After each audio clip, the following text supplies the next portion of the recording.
સત્ય સ્વરૂપ અને નિર્મળ નામ એવા સદગુરુ પરમાત્માને મારા કોટી કોટી વંદન। અહીં બિરાજમાન સર્વે સંતો અને હરિભક્તોને મારા જય ગુરુ મહારાજ। આજનો આવો સત્સંગનો અને સંતવાણીનો અવસર મોટા માત્રા મુકામે હીરાભાઈને ત્યાં રાખવામાં આવ્યો છે। ધન્ય છે એમના પુત્ર એવા રમેશભાઈ અને પરિવારને।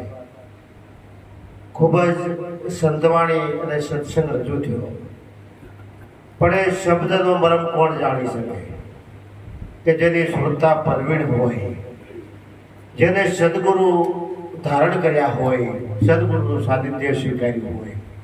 કારણ કે આ જિંદગી આમ ને તેમ રાગ અને તાલમાં વહી જાય છે। જ્યાં સુધી રાગમાં આપણું જીવન હોય ત્યાં સુધી આ જીવનમાં વૈરાગ આવે નહીં। જ્યાં સુધી આપણે તાલમાં રાસ્તા હોઈએ ત્યાં સુધી શબ્દનો તોલ થતો નથી।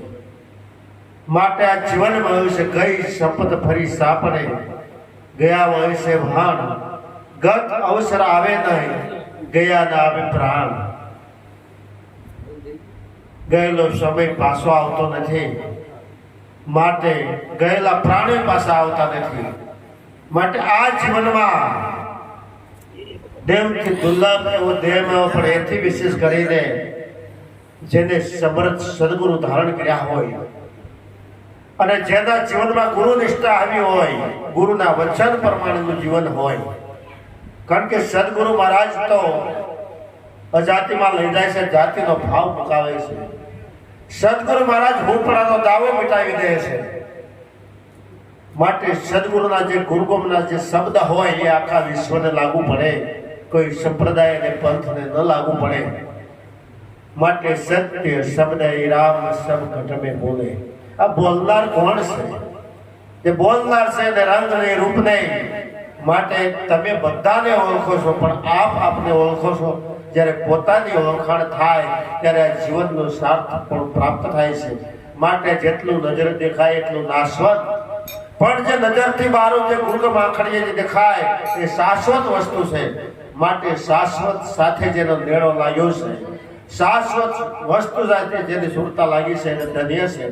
માટે મન વિંધાયું વાલાજીની સાથ વાલો વિચારના વિસરે, આઠ પોર અમારા ઓરમાં હવે વાલીનું લાગે બીજી વાત।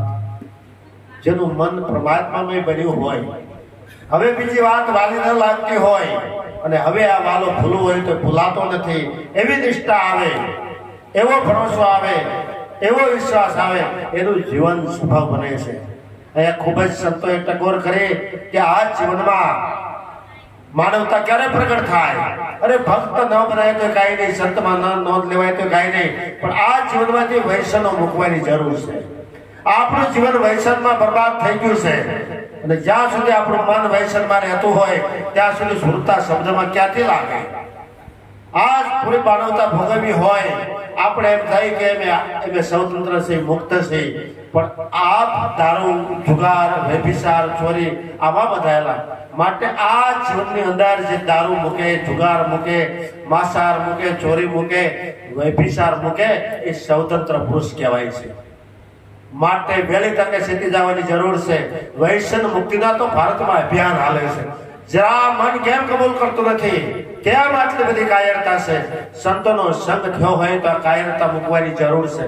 માટે કહેવાયું છે ભક્તિ છે સુરવીરના કામની, નહીં કાયરનું કામ। પ્રથમ પેલું મસ્તક મૂકી વર્તી લેવું નામ, આ માથા સાટેનો માલ છે। માટે આ જીવનમાં કાયરતા મૂકવાની જરૂર છે। સુરતા હોય, જેને સેવા હોય સાસા સંત અડગ મન કોઈથી ડગે નહીં। જેને એવા સંતનું સેવન થયું હોય, સંતનું સાનિધ્ય મળ્યું હોય, માટે જીવન આબાદ બનાવવા માટે વૈષ્ણવને મૂકવાની જરૂર છે, અને 5 પ્રજ્ઞાનું જેમ પાલન કરવાની જરૂર છે, અને સદગુરુના વચન પાવવાની જરૂર છે। સદગુરુને ક્યારે વ્યક્તિ ન માનવા, સદગુરુનો રૂપ તો વ્યાપક રૂપ છે। માટે આપણને આવી વ્યાપક સાથે તાવે લાગી છે। માટે ઉઠ જાગ મુસાફિર ભર ભયા। હમણાં આ જીવન યાત્રા પૂરી થઈ જાય છે। જીવન યાત્રા પૂરી થાય એ પહેલા આપણા જીવનનું ધ્યેય પ્રાપ્ત થાય, આપણું જીવન સફળ બને એવા પ્રયત્ન આપણા હો ભાઈ કે સહેજે આજે આપણને સંતવાણીનો લાભ મળ્યો છે, સત્સંગનો લાભ મળ્યો છે. હજે પણ એવા સમર્થ સદગુરુ ગોરધનદાસ મહારાજને આપણે સાંભળવાના છે, તો એમાં આપણે લક્ષ્ય રાખી અને આપણું જીવન આબાદ બનીએ એવા પ્રયત્ન કરી માટે ઉઠો, જાગો અને ધ્યેય પ્રાપ્તિ સુધી પડ્યા. બોલો સદગુરુ મહારાજની જય.